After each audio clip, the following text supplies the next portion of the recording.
प्रभु कृपा करके इस श्लोक में ऐसा उपाय बता रहे हैं कि आप जो भी करेंगे उसी से भगवत प्राप्ति हो जाएगी। बड़ी कृपा है। ज्ञान योग, अष्टांग योग, कर्म योग, भक्ति योग, प्रभु विविध प्रकार से आपको परमानंद में डुबोना चाहते हैं।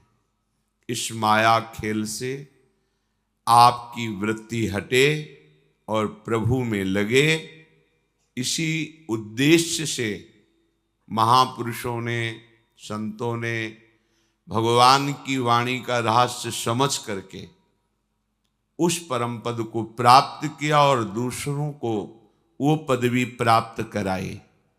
बहुत बढ़िया ऐसा सहज उपाय भगवान बता रहे हैं कि आप सहज में भगवत प्राप्त हो सकते हैं, पर इसके लिए आवश्यकता है पवित्र बुद्धि की।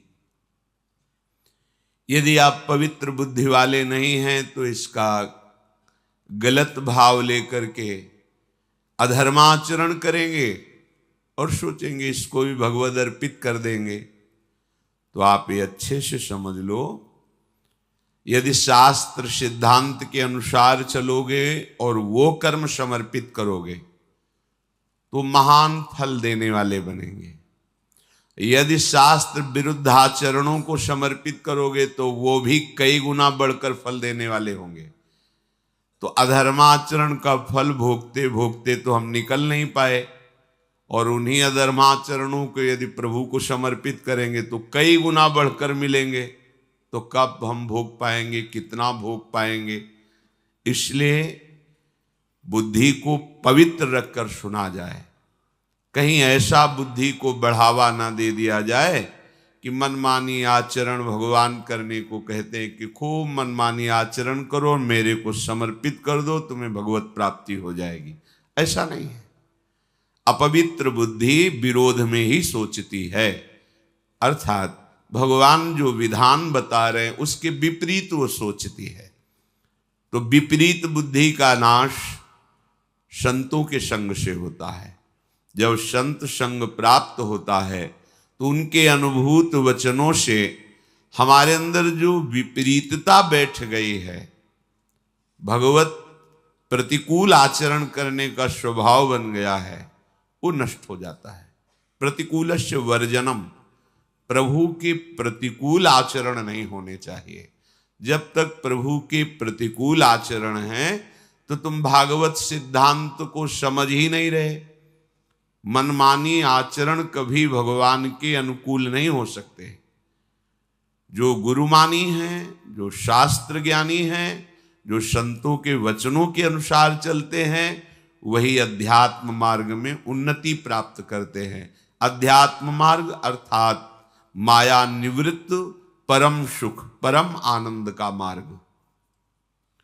श्री भगवान पीछे के श्लोक में कहा कि कुछ लोग अपनी कामनाओं की पूर्ति के लिए देवताओं का यजन करते हैं, पर वो अविधि पूर्वक माना जाता है।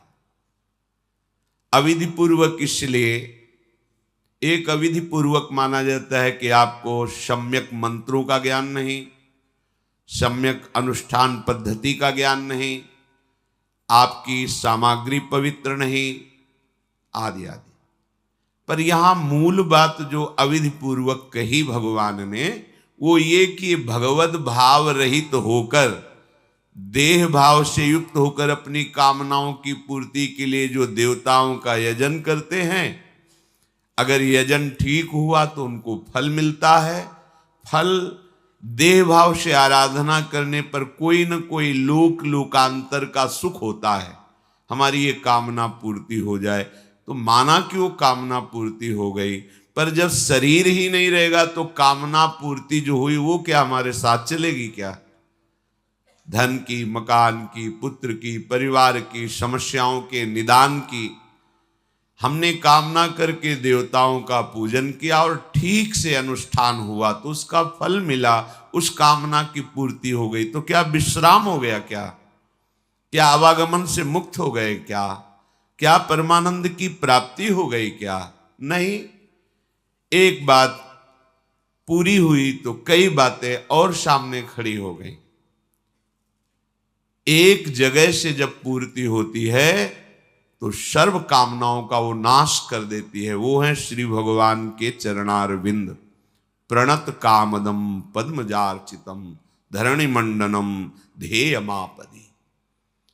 भगवान श्री हरि श्री कृष्ण चंद्रजू के चरणारविंद ही ऐसे हैं कि अगर कामना करके भी इनकी आराधना करोगे तो उस कामना की पूर्ति होगी और आपके हृदय में विवेक होगा, वैराग्य होगा और भगवान की भक्ति बढ़ेगी।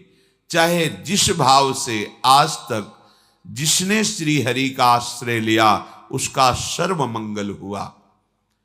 पर यदि हम भगवद भाव विहीन किसी देवता की आराधना करते हैं तो इस सम्यक अनुष्ठान होने पर केवल वो उतनी ही कामना की पूर्ति करता है, फिर कामना मन की चाह और बढ़ जाती है।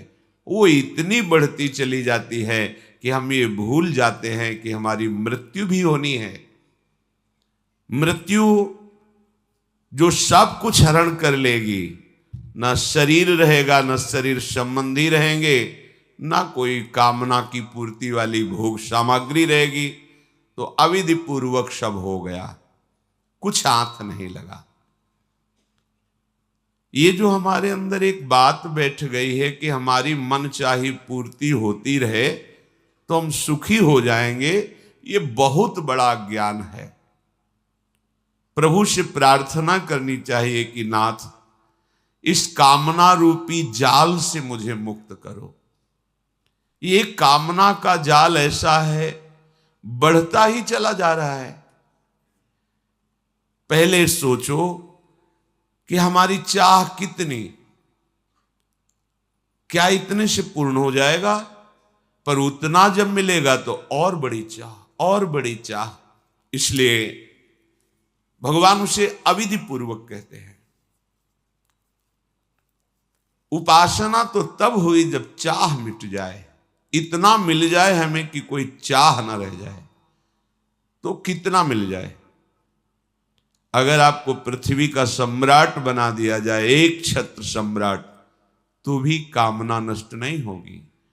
और कामना है, देवराज इंद्र पद दे दिया जाए तो भी कामना है, ब्रह्मा का पद तो भी कामना है। एक पद है जहां सर्व कामनाओं का नाश हो जाता है, वो है हरिपद, प्रभु के चरणारविंद का दासत्व, हरिदासत्व। इससे बढ़कर कोई पद नहीं। इस परम पद को ब्रह्मा जी भी नमस्कार करते हैं। ज्यों ज्यों मनचाही कामना पूर्ण होती है, त्यों त्यों मन चाह असीम होने लगता है। सीमा नहीं रहती कि इतने मिल जाए तो अब कछुनाथ न चाही मोरे। आज तक कोई ऐसा नहीं हुआ कि प्रभु आप इतना कर दो बस मैं तृप्त हो गया। आज तक नहीं। बहुत देखा है, बहुत देखा। एक भगत जी बस महाराज बिटिया का ब्याह हो जाए, आजीवन वृंदावन वास करेंगे, हमारे सब काम पूरे हो गए। 15 वर्ष पहले बिटिया के भी लड़का हो गया। नहीं, आप क्या समझते हैं आपकी कामना पूर्ति हो जाएगी तो आप भगवत प्राप्ति के मार्ग में चल देंगे? इतनी कामनाएं, इतनी समस्याएं आ जाएंगी कि आप निकल ही नहीं सकते। जिस परिस्थिति में आप हैं उसी परिस्थिति में नाम जप कीजिए, भगवत आराधना कीजिए तो निकल जाएंगे। और अगर ये सोच रहे हैं कि परिस्थिति का जब परिवर्तन होगा तब भजन करेंगे तो मृत्यु ही मिलेगी, सतमार्ग में चलने का अवसर माया देगी नहीं। भोगों की प्राप्ति में आज तक किसी को तृप्ति नहीं हुई। आज तक कोई भी इतिहास साक्षी है ऐसा नहीं बोला कि ये भोग हमें मिल गए, अब हमें कुछ नहीं चाहिए। कोई नहीं बोला। अगर कोई ऐसा बोला है कि अब कछुनाथ न चाहिए मोरे, तो वही बोला है जिसे भगवान के चरण मिल गए हैं, दूसरा नहीं। वो तो बहुत ऊंची बात बोले हैं, न पारमेष्ठ्यम न महेंद्र धिष्णम। पारमेष्ठि ब्रह्मा का पद भी नहीं चाहिए, देवराज इंद्र का पद भी नहीं चाहिए, न सार्वभौमम न रसाधिपत्यम, रसातल का भी पृथ्वी का भी सम्राट पद सुख नहीं चाहिए, न योग सिद्धिर न पुनर्भव, मोक्ष भी नहीं चाहिए, योग की सिद्धियों की भी चाह। ये केवल वही बोल पाया जो भगवान का भजन करके भगवान के चरणारविंद में प्रेम प्राप्त कर लिया। दूसरा आज तक कहीं पूरे इतिहास में, पूरे ग्रंथों में एक व्यक्ति नहीं मिला कि वो कह दे कि अब कछु नाथ न चाहिए मोरे। जब कोई गरीब 1,00,000 रुपया का लाभ मिलने लगता है तो करोड़ की चाह में बावरा हो जाता है। जब करोड़ मिलने लगते हैं तो अरबों की चाह आ जाती है। जब अरबों का धन आ जाता है तो वो भारत का सबसे बड़ा धनी बनना चाहता है। जब भारत का सबसे बड़ा धनी बन जाए तो विदेशों के धनियों पर नजर होती। बड़ा विचित्र माया का खेल, कहीं विश्राम नहीं मिल सकता कामनाओं की पूर्ति से। संसार के समस्त सुख भोग समृद्धि वैभव पाकर के भी, ध्यान दीजिए ये महापुरुषों के वचन हैं, विश्वास करके इन वचनों पर अनुभव करने के लिए मत कूदो। ये अनुभव का देश नहीं है संसार, आज तक कोई अनुभव नहीं कर पाया। स्वप्न के लड्डू पाकर के कोई अनुभव नहीं कर पाया। ये भूत के लड्डू हैं, खाओ तो जलो ना खाओ तो जलो। खाने पर कभी तृप्ति नहीं, ना खाने पर कामना जला रही है। थोड़ी देर कामना से जल लो और भजन करो तो फिर शांत हो जाएगी। और अगर अनुभव करने के लिए कूदे तो अशांति ही अशांति, जलन ही जलन है। तो बिना अनुभव के कैसे त्याग करें? महापुरुषों के वचन। इसीलिए श्रद्धा और विश्वास अध्यात्म की नींव है। भगवत प्रेमी महात्माओं पर श्रद्धा करके उनके बताए हुए उपदेश पर विश्वास करके इस मार्ग में चला जाता है। अनुभव के लिए नहीं कूदा जाता भोगों में कि अनुभव कर ले फिर हम भी वैराग्य धारण कर लेंगे। अनंत जन्मों से उन्हीं को भोगते रहे, क्या अनुभव हाथ लगा? माया की एक चाल है, हर भोग के अनुभव को 1 सेकंड में धूल डाल के मिटाल देना और फिर नई चाह पैदा कर देना। ऐसा लगता है मैं पहली बार ये पा रहा हूं, पहली बार ये भोग रहा हूं। संसार के समस्त सुख, समस्त भोग, समस्त समृद्धि वैभव एक पुरुष को दे दिया जाए तो भी वो तृप्त नहीं हो सकता। ये महापुरुषों का अनुभव है। आप सोचते हैं हमें ये मिल जाए, मिल जाए, मिल जाए, हम तृप्त हो जाएंगे। यहां समस्त वैभव, समस्त भोग आपको तृप्त नहीं कर सकते क्योंकि है ही नहीं। मृग तृष्णा के जल से आज तक किसी की प्यास नहीं बुझी क्योंकि वहां जल है ही नहीं। दुखालय के भोगों से कभी सुखी नहीं हो सकते क्योंकि है ही नहीं। आपको लग रहा है क्योंकि आपकी दृष्टि खराब है, आपका चिंतन खराब है। इसलिए चाहे सम्राट बन जाओ, चाहे इंद्र बन जाओ, देखो कई बार सत्संग में कहा है देवराज इंद्र का पद ऐसा है, त्रिभुवन उनको नमस्कार करता है, त्रिभुवन के स्वामी हैं। अप्सराएं ऐसी ऐसी हैं जिनको देख करके मुनियों के मन में भी क्षोभ पैदा हो जाए। वो देवराज इंद्र एक साधारण कामी पुरुष की तरह एक महात्मा की, एक ऋषि की आश्रम में जाकर अपवित्र वृत्ति करता है। गौतम ऋषि के आश्रम में जाकर परम पवित्र पातिव्रत धारण करने वाली अहिल्या जी के प्रति गौतम ऋषि का रूप धारण करके, बस हम इतना ही संकेत करते हैं।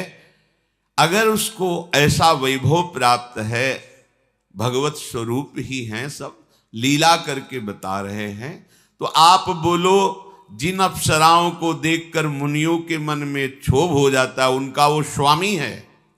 पर वो कहां वृत्ति कहां गिरा दी जा करके। ऐसा साप दिया था गौतम जी ने, वो तो भगवान रामावतार में ठीक हो गया कि तुझे भग बहुत प्रिय है, जा सहस्त्र भग वाला बन जा। 1000 योनियां पूरे शरीर में प्रकट थी देवराज इंद्र के, 1000 योनि, जा तुझे बहुत प्रिय है सहस्त्र भग वाला। अब चरणों में गिरकर रोए कि आप कृपा कीजिए, त्रिभुवन पद पर विराजमान हूं, अगर ऐसा रहा तो पीछे के इंद्र ने ऐसा कभी नहीं किया और आगे कोई ऐसा नहीं करेगा जैसी हमसे गलती। इंद्र एक पद है, किसी व्यक्ति का नाम इंद्र नहीं, जैसे प्रधानमंत्री एक पद है। संतों का हृदय बड़ा कोमल होता है। गौतम जी ने कहा ठीक है, जब भगवान श्री राम का अवतार होगा और जब तुम्हें उनके दर्शन करने का सौभाग्य होगा तो यही योनियां नेत्र रूप में बदल जाएंगी और तुम सहस्त्र नेत्रों से भगवान के दर्शन कर पाओगे। प्रभु का सनातन अंश जीव है, ये कभी भोगों से तृप्त हो ही नहीं सकता। इसका विश्राम स्थल श्री भगवान ही हैं। जब तक भगवान नहीं मिलेंगे तब तक भोगों में कभी भी तुम्हें शांति या तृप्ति नहीं मिल सकती, चाहे जिस पद पे बैठे हो। भजन छूटा तो माया इतनी बड़ी आकर्षण शक्ति रखती है, वो किसी को भी आकर्षित कर लेगी। भगवद विस्मरण सबसे बड़ी हानि संतों ने कहा है। कहा हनुमंत विपत्ति प्रभु सोई, जब तो सुमिरन भजन न होई। यही विपत्ति है, जब भगवान की स्मृति नहीं चल रही तो माया अपना प्रभाव दिखा देगी। फिर कौन बचेगा? जो हरिशरणम हरिशरणम, जो भगवान की शरण में है। तुम पूर्ण के अंश हो, अपूर्ण से तुम्हें तृप्ति कैसे हो सकती है? आज तक किसी को नहीं। मनमानी आचरण करते हुए जन्म जन्मांतर व्यतीत हो गए, क्या तृप्ति हुई? पर वाह माया की चतुरता, फिर लगता है एक बार भोग के देखो ना। शायद पूरा जीवन निकल जाता है, बस वही शायद रहता है, हाथ में कुछ नहीं लगता। क्योंकि तुम पूर्ण के अंश हो, तुम्हें तृप्ति पूर्ण से मिलेगी। यह संसार अपूर्ण है, अनित्य है, नाशवान है, दुखमय है, इसमें कैसे हो सकता है? पर हमारी सारी कोशिश इसी संसार में ही हो रही। अध्यात्म में बिल्कुल शून्यता है। जीव की आत्यंतिक तृप्ति केवल भगवत प्राप्ति से ही होगी। पायो परम विश्राम, राम समान प्रभु नाय। अब कृतकृत्य भयो मैं, कृतकृत्य आप कुछ नहीं चाहिए। ये केवल प्रभु के प्राप्त होने पर ही होगा। और ब्रह्मा के रचे हुए समस्त लोक लोकांतरों की भोगों की प्राप्ति पर ऐसा कभी नहीं हो सकता। सुलझ जाओ, ये अंदर से मांग कभी बंद नहीं होगी। जब तक प्रभु का भजन करके प्रभु का साक्षात्कार नहीं कर लोगे, ये अभाव, ये अशांति, ये कामना पिंड नहीं छोड़ेगी। हमें खोज है नित्य सुख की, सत्य सुख की, परिपूर्ण सुख की, अविनाशी सुख की, शाश्वत सुख की, सनातन सुख की। वो है श्री भगवान। देख लो, हमारी खोज है हमें नित्य सुख प्राप्त हो, शाश्वत सुख, सत्य सुख, परिपूर्ण सुख, अविनाशी सुख। ये जगत में थोड़ी है, ये अपूर्ण है, ये विनाशी है, ये अनित्य है, परिवर्तनशील है, ये सत्य नहीं है। पर हम खोज यही कर रहे हैं। जब तक इस अविनाशी सुख की प्राप्ति नहीं होगी तब तक तुम्हारी खोज रुकेगी नहीं। बार बार जन्मना पड़ेगा, खोज करते रहो, मरो, फिर जन्मो, बस यही चल रहा है जब से सृष्टि हुई तब से आज तक। यदि भोगों से ही वासना शांत हो जाती तो अब तक शांत हो जाती। कितनी इस वासना ने पाप कराया है। पूज्य जनों के प्रति भी ये दोष भाव, भोग भाव, ये बड़ी नीच है वासना। ये दुर्वासना मम सदा परिकर्षयन्ति। ये पापी वासना न जाने कहां कहां हमें कैसे कैसे आचरण करवाए। जीव के लिए वासना के त्याग में ही शांति है, भोग में नहीं। पर ये समझ में सिद्धांत नहीं आता। हमारी जो बुद्धि है हमें यही प्रेरित करती रहती है कि भोगों में सुख है, ये खा लें, ये देख लें, ये सूंघ लें, ये छू लें, ये भोग लें, इतना ही जीवन का उद्देश्य है। पढ़ लिख के नौकरी करें, खूब रुपया कमाएं, बढ़िया ब्याह हो जाए, बढ़िया मकान मिले, बढ़िया लड़का बच्चा हो जाए, यही हमारी सिद्धि है। लेकिन परिणाम नहीं सोच रहे कि एक परिणाम आएगा, झटके में सब कुछ खत्म हो जाएगा, केवल आप बचेंगे और आपके अकेले फिर यात्रा शुरू हो जाएगी। ये क्या नाटक चल रहा है। पूरा जीवन 50 वर्ष 80 वर्ष समेटते हुए 1 मिनट में सब छीन लिया गया, फिर अकेले चलो। कभी थोड़ा विचार करो। जीव के लिए इन अपूर्ण वस्तुओं की प्राप्ति और उनमें आसक्ति, यही भगवत प्राप्ति में बाधा है, यही बाधा है। असत में सद्बुद्धि हो गई, अनित्य में नित्य बुद्धि हो गई, दुख में सुख बुद्धि हो गई, अपवित्र में पवित्र बुद्धि हो गई। कितनी भारी अविद्या का लक्षण है। देखो, ये शरीर स्वाभाविक अपवित्र है। बहुत रेशम के कपड़े से ढकी हुई थैली हो, अंदर भरा हुआ मल हो, और आपको पता हो कि इसमें विष्ठा भरा है, तो क्या आप उसको प्रिय वस्तु या पवित्र वस्तु समझ सकते हैं क्या? नहीं समझेंगे। पर आप रोज देखते हैं यही मलाशय है, मूत्राशय मलाशय, मतलब थैली है, मल भरा है, मूत्र भरा है, ऊपर से चिकना चमड़ा है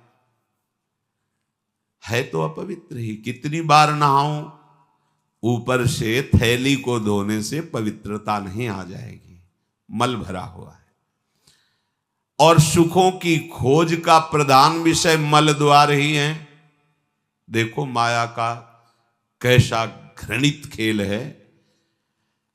आप ही जब शौच में जाते हैं, उन अंगों को पवित्र करने की चेष्टा करते हैं, फिर हाथ को कई बार साबुन से रज से धोते हैं। आप खुद मानते हैं कि वो स्थान इतने अपवित्र हैं, और आप उनमें इतने आसक्त हैं कि जीवन का परम सुख वहीं समझ लिए। देखो देखो, अविद्या का प्रभाव देखो कैसा गिराता है जीव को। अपवित्र में पवित्र बुद्धि, ये सब अविद्या का खेल, माया का खेल, कुछ नहीं, भ्रम। बस जासु कृपा सब भ्रम मिट जाई, गिरजा सोई कृपालु रघुराई। नाथ जीव तव माया मोहा, तब निस्तरे। श्री गोस्वामी तुलसीदास जी कह रहे हैं, ये इसका निस्तार तभी हो सकता है जब आप दुलार करें, आप प्यार करें उसे, आप घसीट ले तो आ सकता है। सो निस्तरी तुम्हारी छोहा, तुम्हारे दुलार से। नाथ विषय हरिली निश ज्ञाना, ये विषय हमारे ज्ञान का अपहरण कर लिया। कैसी नादानी स्थिति है। बाहर कोई मल को छुए तो हमें घृणा होती है, और जहां से हम निकले हैं वही द्वार हैं, इन्हीं द्वारों से निकले, फिर वही रति करके फिर वही जाने का हम विधान रच रहे। थोड़ी बुद्धि क्या है, विचार करके देखो। जब विचार है ही नहीं तो पशुवत आचरण है नहीं, तो विचार करोगे तो वमन के समान घृणास्पद भोग हो जाएंगे। रमा विलास राम अनुरागी तजत बमन, यही तो हमारे जीवन में सबसे बड़ी बाधा पैदा कर रहे हैं। भगवत मार्ग के पथिक हैं, पर हृदय में आकर्षण होता है कि ये भोग सुखद है, ये भोग सुखद है, और हम जहां गलती कर देते हैं तो अपने मार्ग से उतर जाते हैं, फिर मार्ग का पता ही नहीं चलता। ये मार्ग ऐसा दिव्य है कि यदि आप विधि के अनुसार नहीं चलेंगे, गुरु आज्ञा के अनुसार, तो मार्ग अंतर ध्यान हो जाएगा, ढूंढने पर भी पता नहीं चलेगा। और अगर आप विधान से चलोगे गुरु आज्ञा के, तो सामने आपको दिखाई देगा। ये दिव्य मार्ग है, ये पार्थिव मार्ग नहीं कि रोड बन गया तो इसी पे चलना है। अगर आपने गुरु आज्ञा का उल्लंघन किया तो ये मार्ग ही गायब हो जाएगा, आपको दिखाई ही नहीं देगा, केवल माया जनित मार्ग दिखाई देगा। अगर आप गुरु आज्ञा पर चलोगे तो केवल यही मार्ग सामने रहेगा और सब भ्रमात्मक मार्ग नष्ट हो जाएंगे।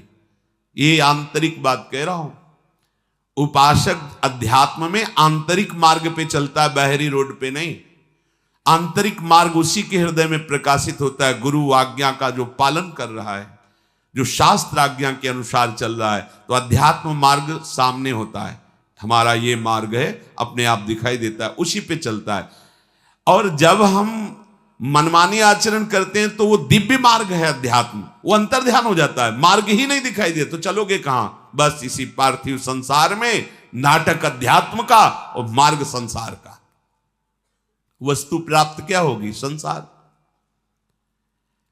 जब असत अपवित्र दुख रूपी इन भोगों को जो बाधा है अध्यात्म की, सच्ची सच्ची देखो, एक अध्यात्म मार्ग वर्णन किया जा रहा है और गुरु कृपा से एक अध्यात्म मार्ग आंतरिक प्रकाशित होता है, अंदर से ये मार्ग है, उसके चित्त का समाधान हो जाता है। अब संशय नहीं रहता कि संसार में सुख है, मान प्रतिष्ठा में सुख है, भोगों में सुख, ऐसा नहीं रहता। वो संसार जैसी चेष्टा करते दिखाई देगा, ये बाहरी है, लेकिन उसका अध्यात्म मार्ग प्रतिपल तय होता रहता है, वो अपने प्रभु के नजदीक पहुंचता रहता है। उपासना सदैव अपने स्वामी के समीप रहता है। हमने वेश रख लिया, थोड़े बारे भगवदाचरण भी कर रहे हैं, लेकिन अपवित्र भोगों में सुख बुद्धि करके उनमें रमण कर रहे हैं तो अध्यात्म मार्ग नहीं रहेगा, वो अंतर ध्यान हो जाएगा। अब आपकी सारी चेष्टाएं व्यर्थ ही हैं, ये अंदर से समझ लीजिए। और अगर आप गुरु वाणी पे चल रहे हैं, शास्त्र सिद्धांत पे चल रहे हैं, तो अध्यात्म मार्ग। और सही बतावे, यदि शुद्ध शरणागति तो अध्यात्म मार्ग में चलना नहीं होता। वो एक सीढ़ियां देखी जिनमें खड़े हो जाओ, है बनी सीढ़ियां हैं, पर आपको चलना नहीं, बस खड़े हो जाओ, वो आपको पहुंचा दिए। ये है गुरु कृपा मार्ग। दिखाई दे रही सीढ़ियां, पर गुरु कृपा शक्ति से आप जहां पैर रखे, अध्यात्म का मार्ग अपने आप चलकर लक्ष्य तक पहुंच जाएगा, आपको कोई श्रम नहीं करना। और जो विरुद्ध आचरण करता है वो गायब हो जाता है, वो मार्ग ही गायब, अंदर से ही गायब हो जाता है। क्या अध्यात्म न समझ में आएगा, न समझ में समझाने पर भी आएगा, नहीं आएगा। इसीलिए भगवान ने इशारे में कहा है, भोगेश्वर प्रसक्ता नाम तया प्रहृत चेतसाम व्यवसायत्मिका बुद्धि समाधौ न विधीयते। परमात्म प्राप्त का लक्ष्य ही नहीं बनेगा, मार्ग ही नहीं मिलेगा, यदि तुम भोगों में अपरहित चित्त वाले हो गए हो। भोग भोगना, भोग संग्रह करना। आज का मनुष्य अविद्या का सहारा लेकर शाश्वत सुख परमानंद प्राप्त करना चाहता है। देख लीजिए, अज्ञान माया का सहारा लेकर परम सुखी होना चाहता है। शरीर स्वस्थ रहे, खूब भोग भोगू, मनमानी हमारी चाह पूर्ण हो, यही हमारा लक्ष्य।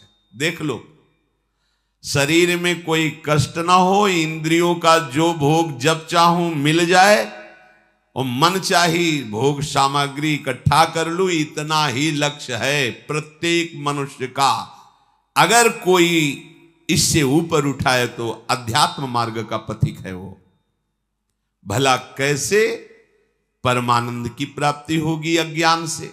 अज्ञान की निवृत्ति से परमानंद की प्राप्ति है। बड़ा मजाक का विषय बन गया है।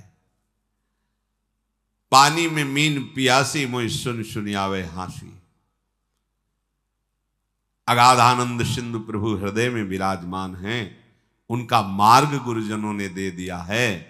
खूब सत्संग सुन रहे हैं, पर हमारी चित्त वृत्ति सत्यत्व भाव भोगों में ही किए हुए, ये बड़ा हंसी का खेल है।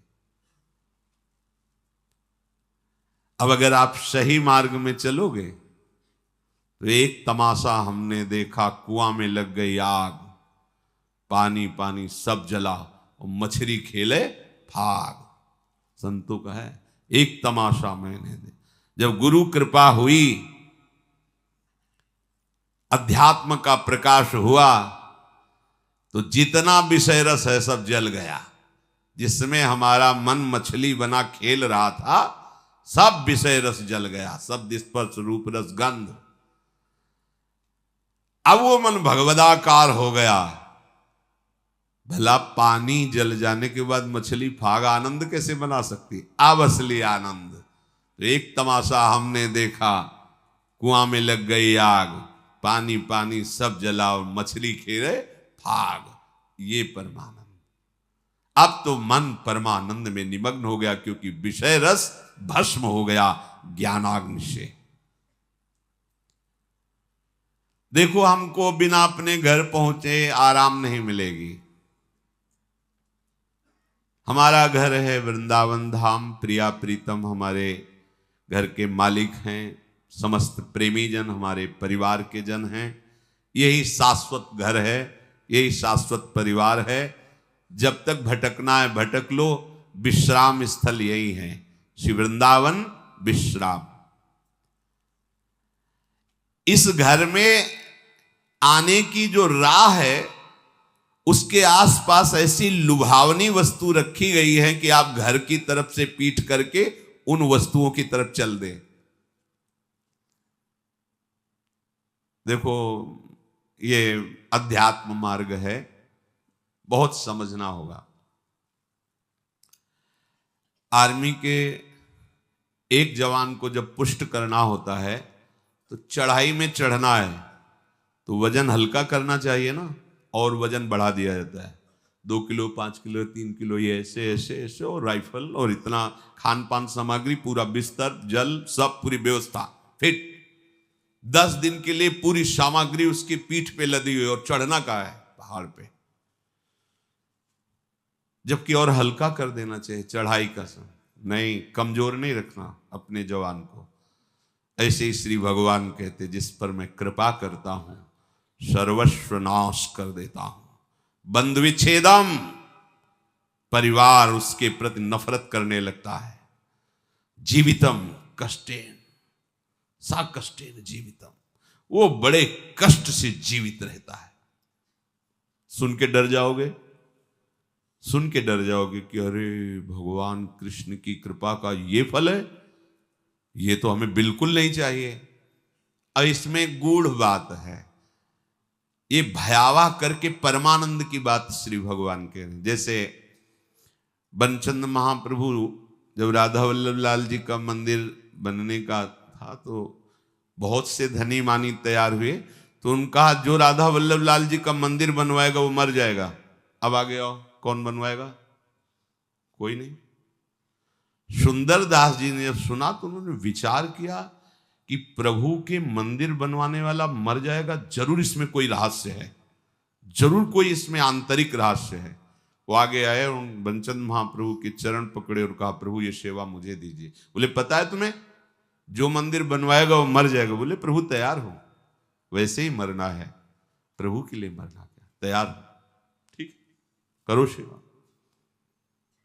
पर प्रभु एक इच्छा है, एक बार मंदिर बन जाए और 1 साल राधा वल्लभ जी के पूरे उत्सव देख लूं, फिर मर जाऊं तो मुस्कुरा दिए, बोले ठीक है, ऐसा ही ठीक है।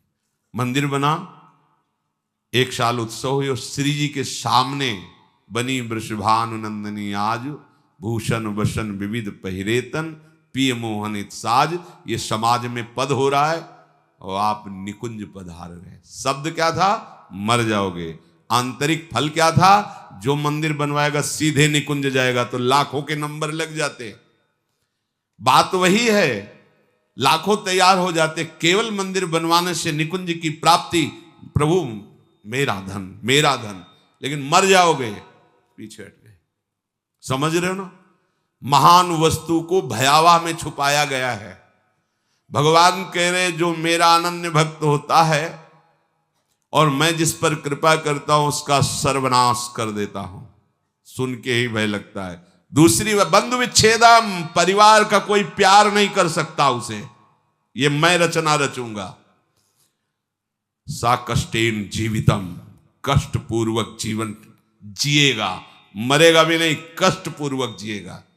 अब लगता है कि प्रभु ऐसी कृपा आप मत करो, ऐसी कृपा। अब इसका आंतरिक भाव, जितने अमंगल, जितनी कामनाएं जो हमें आज तक संसार में दंड देती रही, अहम तो हम सर्वपापेभ्यो, सर्वनाश कर देता हूं। किसका? अहम तो हम सर्वपापेभ्यो मोक्षयिष्यामि मां शुचा, सर्वनाश कर देता हूं उनका जो मेरे शरणागत को स्वप्न में भी दुख देने की बात सोचे, चाहे वो कर्म हो या कोई भी हो। अगर ऐसे तो हृदय उत्साहित होता है ना, जब कह रहे हैं उसका सर्वनाश कर देता हूं तो घबरा जाते हैं ना कि ऐसा। बंधु विच्छेदम, क्या? भाई, माता, पिता, परिवार, उसका मैं बन जाता हूं, मैं उसका भाई बन जाता हूं, मैं उसका दोस्त बन जाता हूं, मैं उसकी मां बन जाता, सारे संबंधों का पोषण मैं करता हूं स्वयं। सा कष्टेन जीवितम, वो मेरे प्रेम में व्याकुल होकर अपनी श्वासें पूर्ण करता है। ऐसा नहीं कि असाध्य रोग हो गया तो कष्ट से जीवित, नहीं। ये हम अंतर की बात जो प्रभु ने समझाया वो तुम्हें बता रहे हैं। नहीं, वो तो बिल्कुल ऐसे बोल दिए जिससे सब भयभीत हो जाए। बहुत कीमती वस्तु को भयावह जगह रखी जाती है। देवलोक में अमृत रखा हुआ है, वहां 2 सर्प ऐसे हैं, अपलक दृष्टि से रहते हैं। उनकी दृष्टि में जो आएगा तत्काल भस्म हो जाएगा, चाहे देवता हो या कोई हो, उनकी दृष्टि नहीं पड़नी चाहिए, क्योंकि अमृत है।